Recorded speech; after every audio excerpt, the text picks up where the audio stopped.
Bum bum bum bum bum bum bum. Hey, all right. Hey, what's going on, everybody? Yodi to my Yoders. Let's go. So, I was going to actually just jump back in and do a stream, and I thought, you know what? I'm just gonna hit record real quick because there's something that I think would be really fun to go over, and that is starting a new game. How to choose your difficulty. Explore. Balanced. No, we're not going to go over that. But I did want to just like jump in and throw in like a little bit of character customization and how to start up a game. I myself am excuse me. I myself am a pretty hardcore gamer, and I do a lot of mid-maxing, and like I played Diablo 3, I've played Diablo 2, I've played StarCraft 1 and like Brood War, StarCraft 2. I've gotten really high on the rankings within StarCraft 2, and that's a very high like macro game. I've played Diablo 3, I've gotten top on the leaderboard on hardcore mode, so I have like a good amount of experience for myself as far as like mid-maxing. But I kind of wanted to discuss that topic within Baldur's Gate. Like, what is it? Um, what is Baldur's Gate? Well, it's a D&D game. It comes from like a huge generational game that was like a tabletop game that was made where you like roll dice and things like that, which we all know, right? But it's also a game conceptualized around storytelling. And even like I've known about D&D since I was a kid, and I've played it when I was a teenager with a group of friends in high school and things like that. And if we look at these characters, like we're going to take a look at some of these characters, and we're going to kind of go over like how would you build a character. My wife Bree, I got her into playing D&D, but how, and I kind of want to explain how I got somebody into D&D that's never been into the game. That's always been like, that game seems way too overboard for me. Well, this is how we're going to start. So, what I would tell her is like, it's not a game of min-maxing your stats and making this perfect character that's like can beat every battle and things like that. That's not how I feel the game, even when we were playing tabletop, how the game is designed. Because there's so many things that you can do. There's endless things. You can run away from battles. You can jump away. You can fly away. You can sneak in battles. You can talk your way out of battles. It's infinite. So you don't have to have this like character who you're pushing, you know, in your abilities where you're pushing like the highest charisma level. Like, oh, I'm never going to use these. So let me just drop all of this and then dump all my spells into this and those kind of things, right? You don't have to make that. You could make literally a character that's like 14 or like 13 or 10. You could go 10 across the board if you wanted to. You could make a character 10 across the board and still win this game, right? You don't even have to put all your points in if you don't want to. But what I really wanted to talk about is what are ability points and what are skills, right? Your background. All of these things, like people, like a min-maxer like me sees these things and they're like, oh, okay, let me see. Deception, no, not a combat skill. Slight, no. Stealth, okay. Yeah, wait, I'm gonna build a rogue. We're gonna build stealth. I wanna be able to pickpocket, so, ooh, here we go. Perfect. This makes my character OP, right? It's gonna push my character to be stronger than ever at what he's doing. And that's like, I think how we all see characters is like, we want them to be the best at what they do. But sometimes they don't have to be the best at what they do. That's sometimes not a good way to tell a story. Maybe it's better to tell a story about how a character had to build his way to get good at something that he wasn't good at. So that's kind of what I wanted to talk about today in this is like, let's build a character. Let's make a story. Let's create depth. And I think this is cool because I've also watched a lot of Baldur's Gate 3 videos on like how the game is played, or like you know, these people are trying the game, or what they think about the game, or things like that. And okay, I haven't seen a lot. I've seen like 3 or 4. But I think, yeah, one guy was trying to talk about how it's like fear of missing out, right? Because it's like there's so many classes, so much stuff, and there's subclasses within classes. There's races, there's sub races within those races. It's so endless, but it's there for you to help create the story. So yes, we are playing Baldur's Gate, and Baldur's Gate comes with a story, just like every dungeon master is already going to have a story kind of made, but your character needs to have what I would consider depth in the story. And this is what will strengthen your like gameplay, like happiness, like you're like wanting to play the game and get on. So like I'll just kind of like make I guess like a guideline video of like how I would do it or something. I don't know. But okay, so let's say we're going to make a character, and I'll use, let's say, my favorite race. Let's be a Gith. I love the Githyanki. Now, from what we know of like Githyanki, if you don't know anything, it says right up on the top, with a ruthlessness born from mind flayer enslavement, Githyanki ride the astral sea atop red dragons, bringing their silver swords and psionic might to bear against any trace of the Illithid menace. So, if you watch the beginning of Baldur's Gate 3, it kind of gives you an idea of who the Illithid are, and the mind flayers. They're these squid boys, the Squidwards of the game. So pretty much what it's saying is like that Githyanki were the slaves of them. Gith is one of the people of this race that is I think, right? I think her name was Gith or Illith or something like that, or honestly I forget, but pretty sure her name was Gith. And then Yankee is like the children or something, it means. So it's like the children followers or something. And that's what Githyanki are. They're like the followers of the person who pretty much took them out of enslavement. So anyways, that's like the backstory of like the Githyanki race. So that's like something we can start with. Now, let's see. All these characters, right? They have, okay, wow, 13. I think that's because we did that. Okay. So we've got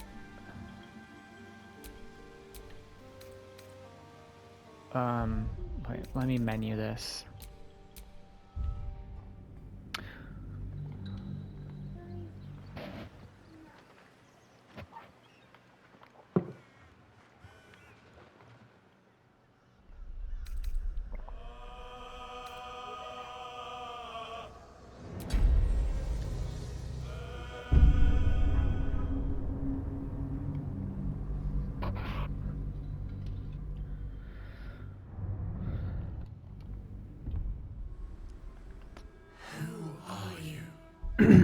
Okay, we're back. So here we are. Who are we? So we're going to start off with our character. Githyanki. Now that we have our race, let's choose a guy, since I'm a guy. And now that we have chosen our race, we're going to be the Githyanki. We have a bit of a backstory already as to what a Githyanki is. We're enslaved Githyanki, ride on red dragons across this astral sea. They have psionic powers, so they're like warriors, pretty much. So let's do something like this. All right. We have, let's say, um, let's say that because we were like placed in Baldur's Gate, let's say we are, um,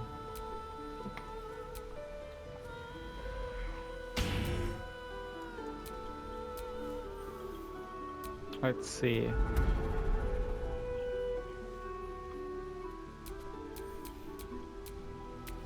Okay, so perfect example. Most Githyanki are like kind of rude people. So let's do this. Let's make a cleric, right? But instead of us making a cleric that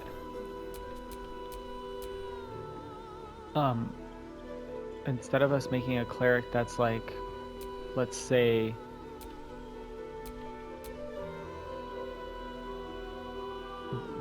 we're like a Githyanki who has kind of turned from the mother Gith and is more concerned about protecting or knowledge or something.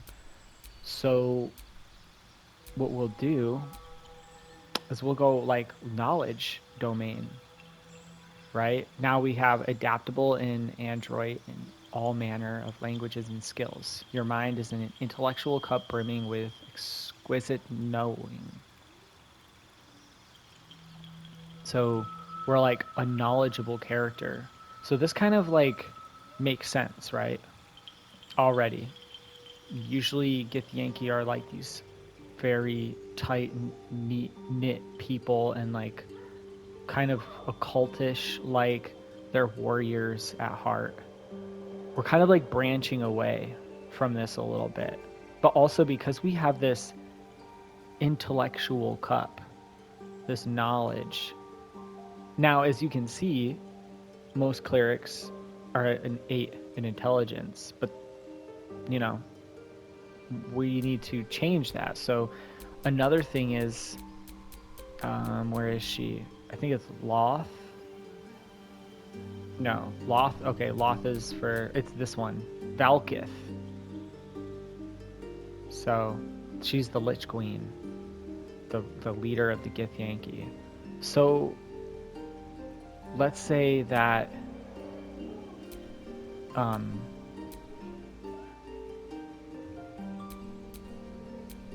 what's a good one here?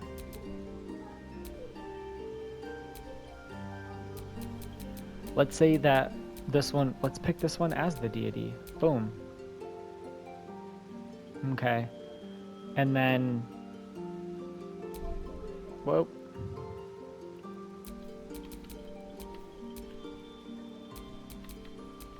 Say we got the deity. Okay. Now we're on the spell book. I meant to do this. All right. So based off what we have here, we have a list of spells that we can choose from. Now, we want to choose something that kind of orients not just around, oh, this is OP, right? We're trying to tell a story too. So let's try and find things that maybe help build our character. So we're trying to build a character who's more concerned about knowing things instead of just combat. Like he's kind of, and that's why he's turned to cleric, is because he's like more of this person who cares more about knowing and the knowledge and the intellect of the universe than he is about the combat. So let's go ahead and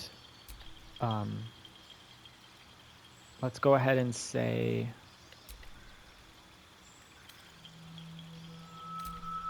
that, well, I guess we could, actually, we'll go with this. We'll go wizard. Because wizard also can go into a spell swordsman. So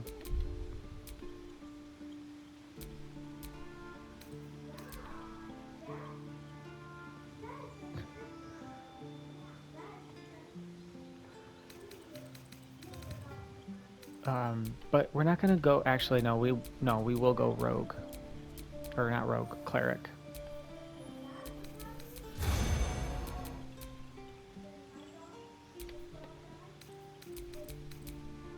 Alright, so first things we're gonna pick is, let's say that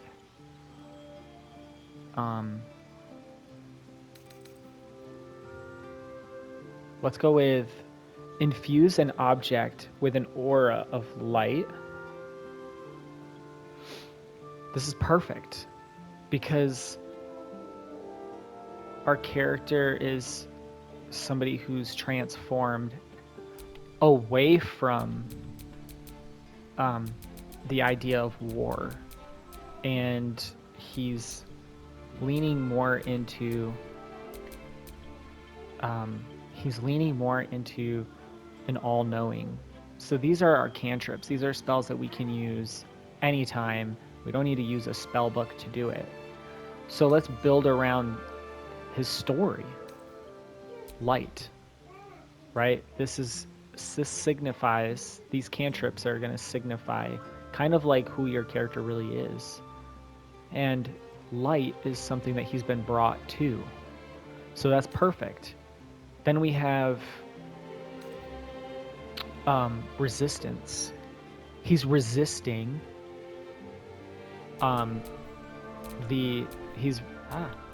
he's resisting the Valkith, right? The Githyanki code. So we could go with resistance. This also, make a target more resistant to spell effects and conditions. It receives a saving throw bonus. So this is perfect. And then I think another great one would be guidance, because guidance is allowing us to roll our bonus to our ability checks. And ability checks are pretty much like, let's say you're trying to pick lock something. Well, dexterity. But you're trying to open a door, right? So this is like perfect. Our character, our Githyanki, is trying to open a door to a new meaning to what a Githyanki is.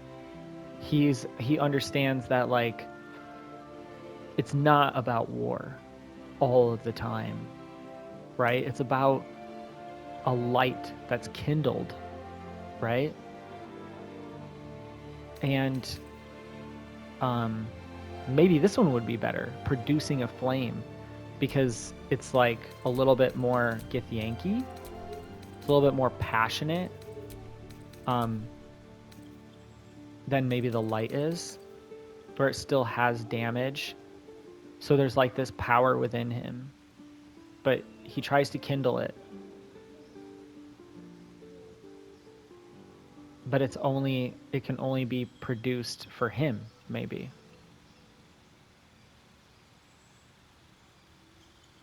It's pretty cool. Yeah, let's do that. So there we go. We have the produced flame. This is like the flame that's within him. He resists against Valkith and the Githyanki code. And he has guidance on his side to help him try and push past all of this. So now we have that. Now we have and we're going with the knowledge domain. We could go with light domain, and that will give us the light cantrip. Shield yourself with divine light. This is a pretty good one. We could go with this. This really goes, I feel like, against 2, which is kind of cool. Now this is magics to dispel darkness and immolate enemies. So I think this one would actually be kind of cool. And I think this would be a fun one to go with. It's almost like we're making this gentle Githyanki, right? So we're going to say, though, that he's still a very sworn person. And that's why we're going with a cleric, is because our character's personality is that he does worship Valkith. But the thing is he's somebody who's trying to push past the boundaries of what the Githyanki are into what they could become, right? More passionate, have more of endurance, enduring people.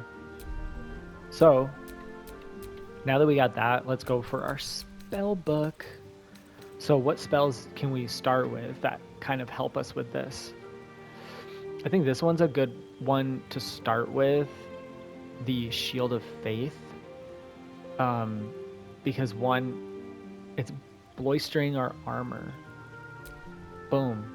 Another reason why this is, I think, a good one is because it kind of is what our character first stands for, which is his faith is shielded, right? He's still strong in his faith. Boom. So we're still telling the story, right, through our spells, who this character is. That's what we do in our real life. Or, we tell our stories by what we're into, our hobbies, what we're good at, our tools, our skills, things like that. All right. I would not say that our guy really is much of a healer, so we don't have to do that. I think, let's see, we have Sanctuary.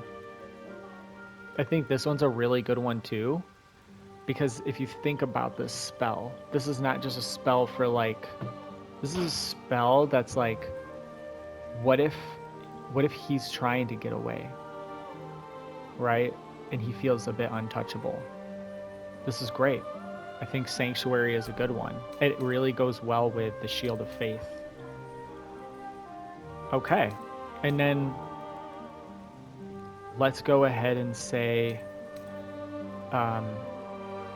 because this is kind of like a fiery type of thing, he also puts out the fire, right? So like he wants to have control. Our character wants to be able to control his destiny. Well, being able to control the fire that he might burn someone with by also not only just igniting the fire, but being able to put the fire out shows control in his personality. Another thing that we can move now based off of based off of the control that he wants is through command. He wants people around him to understand these things. So boom, now we have our spell book, and we've created more depth to our character by just creating the spells. All right, so the next thing is going to help us build that same background. Now that we have like depth of our character, we're going to create a background for him. So let's see here. Let's go through the list here. The acolyte, which is, somebody who's very in servitude to their god. I wouldn't say maybe that we're not totally not this, but at the same time, even though we're devoted to our god Vlaakith, we're almost, in a sense, the black sheep. So maybe an acolyte, is not the best one, because that would be more like if we were a full-fledged, in servitude. Now we have the charlatan. I would say that in a way, this might be one that we could fall under. But let's keep going. Criminal. I would say we're not a criminal. Okay, entertainer. This is like for audiences, and it says, to subvert your audience, engaging common crowds and high society alike. Preserving art and bringing joy to the hapless and downtrodden. This kind of falls, I feel like, under cleric too. It's like, in a way, we're a bit of an apostle. We're somebody who is trying to show the light in the Githyanki and not just the warrior side of them. And we got the folk hero, champion of the common people. I would say we're definitely not trying to push into that, because that would be like the people of, Blackith, but we're not. An artisan. Your skill in a particular craft has earned you membership in Mercantile Guild. Okay. So this one, I wouldn't really say we fall under that much, so we're going to go under. And the next one, noble. Now this one, we could also be. Raised in a family among the social elite. So we could say that we were raised to be a certain way. Now we know we know history. We know how to talk to people. Right? So there's a good one right there too. I think this one might even be a really good one to start with. Outlander. We have Sage. Sage is not bad, but I wouldn't say that we really care about a lot of that. So let's go with noble. I think this plays a good part in our story. We could say that, we're raised in high society a little bit. That's kind of cool. Now I think we get to the bread and butter of what I would consider the character that you see on the outside, the external part of their personality, which is their abilities. Are we super strong, where we jump around and all these things, and we have a bit of more of a physical prowess, or do we have high dexterity? Is there a bit of finesse in what we do? Constitution. Now all of these things have stats, right? But they also kind of tell a story. Sometimes, you would say somebody with high constitution in the real world isn't necessarily someone with a lot of health points, right? A lot of hit points. Someone with high constitution is somebody who's hard. I would say somebody not who's hard-headed, but has a whole heart. It takes a lot to bring them down. They thrive really well. And I think that might be either where we could start our character or where we want to end our character, right? Let's say our character right now is a bit broken. Well, we wouldn't want the highest constitution. Let's say we're going to go with, let's say we go with 12. This kind of is cool because if you think about it, it's kind of bringing our character into more light as far as the depth of our character. His constitution, right? The fortitude within himself isn't as strong as he would want it to be, but he strives. He's got these resistances, he's got guidance, he's got all these things to help him, right? We got all these things to help us, but we still have to get there, right? So I think that's cool.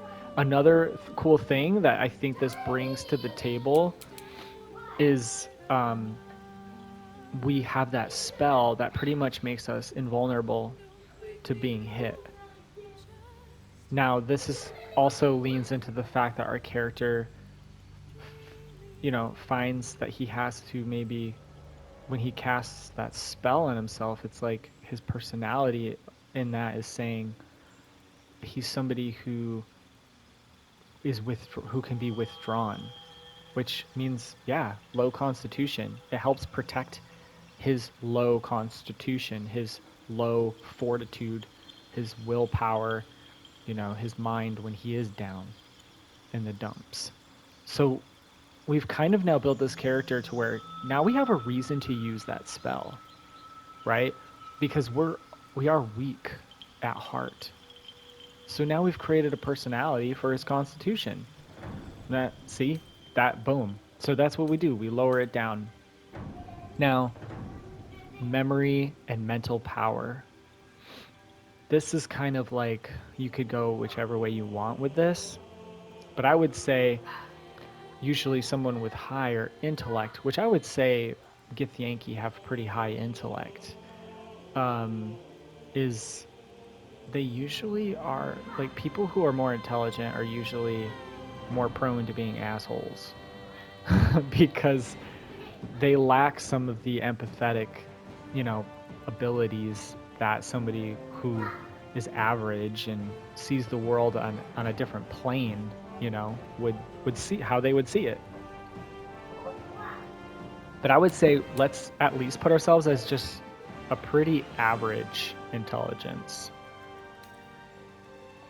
I would say that we're somebody with a pretty high wisdom. Now, clerics work off of wisdom for their spells. We lean a lot. We don't lean a lot into our spells. So, because I'm kind of up and coming, I would say a high cleric, a wisdom character in this situation would probably not be us, because our spells don't really rely on their power as much as they do their ability to help us through the world. So I would say, if anything, maybe that it's our maybe our strength that helps us. So we'll say that it's our strength is our high point. And I think second will be our charisma, because we're somebody who's trying to be nice to people, and we're trying to help out, to show that there's a different side to the Githyanki that that's one of the other things that we'll be super high in. So also we could say that, like, let's say that our character used to be a warrior who turned into this cleric, which is pretty cool because you can also subclass later on. So right now let's say we're a cleric, but after we've built this rapport within ourselves and with other people, we become more of a fighting champion. That's like that you could take it that way if you wanted to. But right now we'll just deal with cleric. So I would say let's put our charisma pretty high up and our wisdom on a no modifier. Right? We'll do a no modifier. And because we're like a noble, we'll actually put our intelligence higher for now. We'll put it on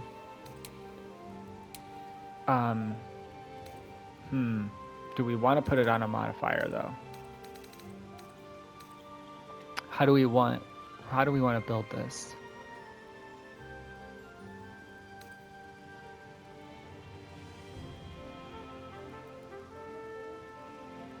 Let's see, if we're intelligent, we're going to be able to, yeah, let's put this one on a modifier.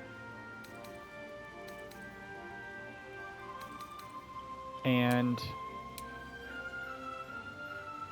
our charisma is being bloistered up pretty dang high. And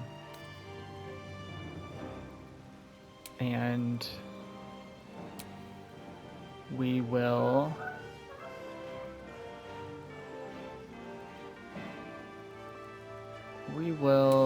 say, well, we do want our dexterity probably down a little bit, and then yeah, intelligence on a modifier also, maybe.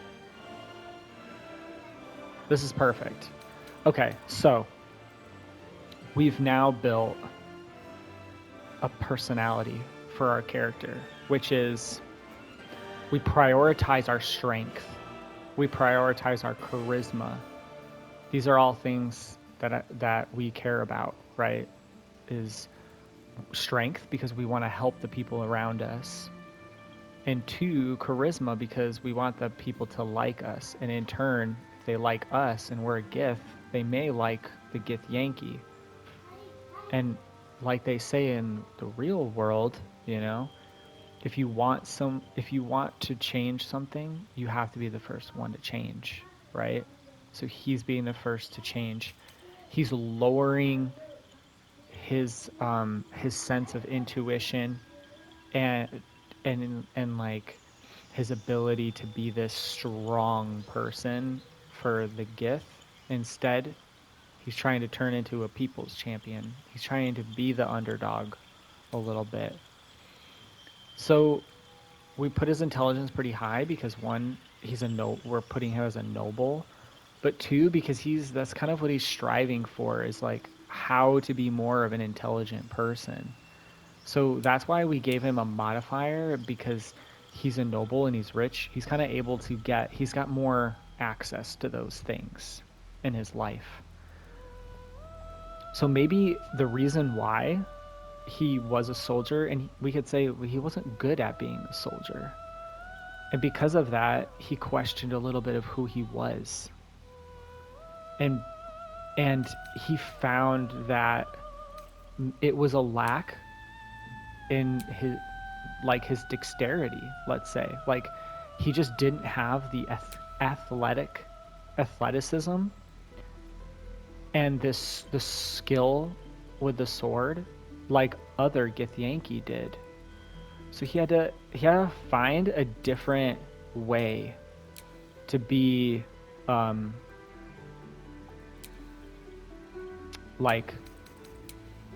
to be good, you know, let's say, like to prove his worth.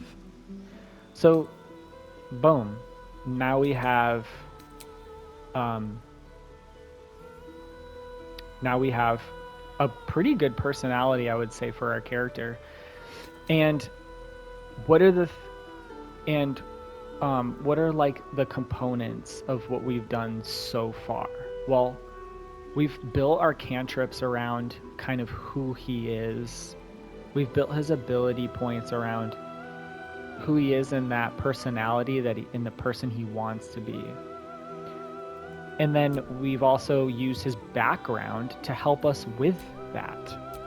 So we've used everything so far to help us build this character. And then we have, last but not least, the skill proficiency. This is like what your guy is good at. These are all skills that you're going to use, right? So we can knock out medicine. This is not something that he's necessarily concerned with. He's not that kind of cleric. I would say reading people in situations, that's maybe something that he would be wanting to be good at. Understanding holy rites, I could see how that would be something that, you know, he would have known before, you know, as being a noble. We definitely want our persuasion to be high. I would say all of this is pretty good. We don't want to be very deceptive. our survivability is, we want to be pretty high because we're somebody who has to rely on ourselves. So I think right here is a pretty good balance, you know, of what we're good at. We're good at, we know religion because we're, you know, we have read books, we're educated, we're intelligent. And then we have that wisdom modifier because it kind of also helps us with being a cleric, but also it helps us read people in situations. So I'd say this is a pretty good start on building a character. After that, it really just comes down to like the appearance. So it's that can be changed to however you want to change your character. I don't think this is a huge part of the story, but it definitely could, you know, you could definitely help mold a story through how a character looks, you know.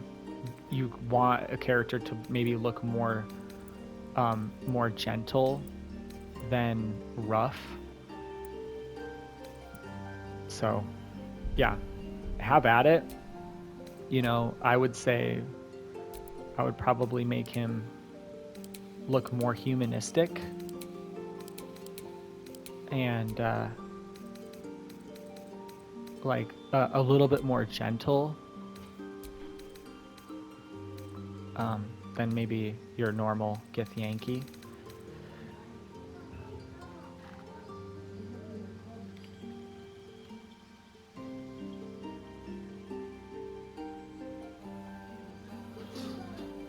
So, okay. So then, you know, we're going with more of a gentle face. Got more of a smile. Maybe clean up the hair a little bit. Bump, bump, bump, bump, bump, bump. Bum, bum, bum.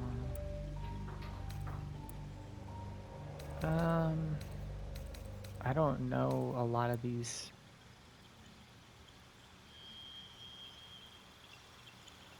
I think that one looks pretty cool. Also, he's probably somebody who wants to blend in a little bit. So, yeah, you know, this is like a very gentle looking Githyanki. Can even give him a little bit of a beard, I guess. You know, he's gone maybe through a little bit. I kind of like this one, but maybe that's not very gentle. That's a very sophisticated look right there. I kind of like that.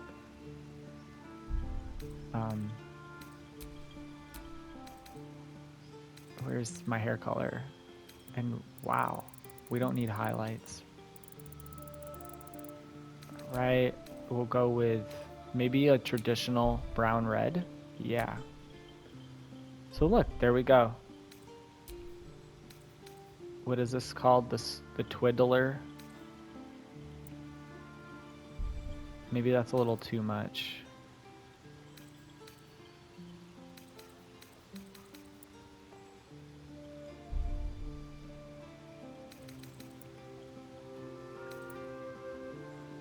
There. That kind of fits him. So perfect. All right. So I don't want to make this video too long, but obviously character selection is extremely important, and I think it always takes a lot of time to make a character in these type of games. I always joke around about the fact that it takes me like 30 minutes to an hour to make a character. And this is like a good reason why. But what we did was we built a character around a story that we want to tell. And I think this is, you know, the last part of the video, I kind of just wanted to make that a big topic, is that what I was trying to tell my wife, Bree, is that you don't have to min-max your character. You just have to tell a story through the spells, the cantrips, the background, the abilities, the skills that he's good at, all of these things kind of like tell your character story. You know, low dexterity, kind of a klutz. Um, but a high intelligence and a high strength, also like a very headstrong person. You know, so you're telling a story within the stats. You're not just building this lifeless character, which I think will help people not worrying about missing out on something, because the story, they're telling a unique story. They're telling their own story within a story, which is really cool. And I think this would be like a really good video for people in Baldur's Gate in general, because there's just a lot of you know, playing hardcore, throwing out barrels and blowing things up and beating the game super fast. Not to say that that's not fun. That's really fun, but it's lifeless, and it's just a fact. It is. There's really, you're not trying to tell a story in your character. There's no depth to it. In my opinion, anytime that I've played D&D and the people that I've played D&D with, we've found more camaraderie in playing the game and had more fun and had more laughs when our character had more depth to them and less stat checking. So anyways, I hope you guys enjoyed this video. I definitely did. This is kind of a passionate video for me because I think it really is something that I put a lot of thought into. I'm not the best at like video editing or anything like that. Kind of just wanted to do more of like a sit down, you know, a D&D style sit down and kind of like explain, if you were like a new person coming in or somebody who's played D&D but only sees D&D this way, how this kind of like maybe can help change the way that you play the game, which is kind of funny because that's kind of the Githyanki character we just made. He's kind of somebody who is there to change the mind of and to change the way that, you know, people perceive a game or perceive the Githyanki. So anyways, I hope you enjoyed the video, and I know that I definitely enjoyed having people here watching the video. And if you did like these type of videos and you would like to see more, or you know, something more in depth about the character, or you would like me to play this character and show you kind of like more ways, adaptations within the storytelling, when decisions that you would make and things like that, I can try and make a video around that. So if you did, like I said, give me a like, or follow. Really, you don't have to like it, but if you did like it, you can. But if you would like to see more, I meant to say, about this, and you would like to follow this story, just consider subscribing to the channel, and definitely drop me a comment as to what you would like to see in the what you would like to see in Baldur's Gate 3. Anyways, I'm Hollowberry, and we will see you next time on the next video. Peace.